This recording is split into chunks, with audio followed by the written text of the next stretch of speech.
വന്ദേമാതരം വിവാദത്തിൽ സർക്കാരിന് മുന്നറിയിപ്പുമായി ബി.ജെ.പി. നേതാവ് എസ് സുരേഷ്. വന്ദേമാതരത്തിന്റെ എല്ലാ വരികളും പാടിയില്ലെങ്കിൽ യു.ഡി.എഫ്. സർക്കാർ വിവരമറിയും.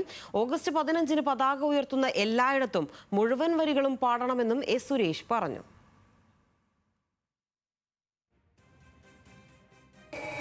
ഓഗസ്റ്റ് 15-ന് ഈ കേരളത്തിൽ എവിടെയൊക്കെ ദേശീയ പതാക ഉയർത്തുന്നു അവിടെയൊക്കെ ഇന്ത്യയുടെ പാർലമെന്റ് പാസാക്കിയ നിയമപ്രകാരം വന്ദേ മാതരം ആദ്യ അവസാനം പാടിയിട്ടില്ല എങ്കിൽ വി.ഡി. സതീശൻ സർക്കാർ വിവരമറിയുമെന്ന് ഇന്ത്യ ഭരിക്കുന്ന നരേന്ദ്രമോദിയുടെ പാർട്ടി ഇവിടുത്തെ സതീശൻ സർക്കാരിന്, മുസ്ലിം ലീഗിന്റെ സർക്കാരിന് അന്ത്യശാസനം നൽകുകയാണ്.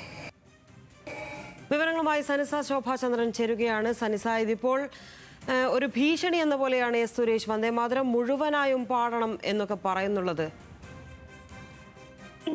പാർലമെന്റ് പാസാക്കിയ നിയമപ്രകാരം വന്ദേമാതരത്തെ ബോധപൂർവം അപമാനിക്കുന്നത് 3 വർഷം വരെ തടവ് ലഭിക്കുന്ന കുറ്റമാണെന്നും സർക്കാർ ഇത് ലംഘിച്ചാൽ ശക്തമായ നിയമ നടപടികൾ നേരിടേണ്ടി വരുമെന്ന് ബി.ജെ.പി. നേതാക്കൾ ഇതിനോടകം തന്നെ മുന്നറിയിപ്പുകൾ നൽകുന്ന തരത്തിലുള്ള പ്രതികരണങ്ങളാണ് നമ്മൾ കേൾക്കുന്നത്. ഇപ്പോൾ ഇത് അഡ്വക്കേറ്റ് സുരേഷും ബി.ജെ.പി. നേതാവായിട്ടുള്ള അഡ്വക്കേറ്റ് എസ് സുരേഷും ഇത്തരത്തിലുള്ള ഒരു വിവാദ പ്രസംഗം നടത്തിയിരിക്കുകയാണ്. വന്ദേമാതരം ഓഗസ്റ്റ് 15-ന് എവിടെയൊക്കെ പതാക ഉയർത്തുന്നുണ്ടോ അവിടെയൊക്കെ വന്ദേമാതരം എല്ലാ വരികളും പാടിയില്ലെങ്കിൽ വി.ഡി. സതീശൻ സർക്കാർ വിവരം അറിയുമെന്ന ഒരു പ്രസംഗമാണ് അദ്ദേഹം ഇപ്പോൾ നടത്തിയിരിക്കുന്നത്. നെയ്യാറ്റിൻകരയിലെ ഒരു പരിപാടിയിലാണ് ഈ ഒരു വിവാദ പ്രസംഗം അദ്ദേഹം നടത്തിയിരിക്കുന്നത്. കൂടാതെ തന്നെ ലീഗാണ് കേരളം ഭരിക്കുന്നത്. ലീഗ് ഭരണത്തിൽ വന്നതോടുകൂടി തന്നെ സന്ധ്യാസമയങ്ങളിൽ തെരുവുകളിൽ വിളക്ക് പോലും കത്തിക്കുന്നതിനൊക്കെ എതിരായിട്ടാണ് കാര്യങ്ങൾ പോകുന്നത് എന്ന തരത്തിൽ വർഗീയപരമായിട്ടുള്ള പരാമർശങ്ങൾ നടത്തിക്കൊണ്ടുള്ള ഒരു പ്രസംഗമാണിത്.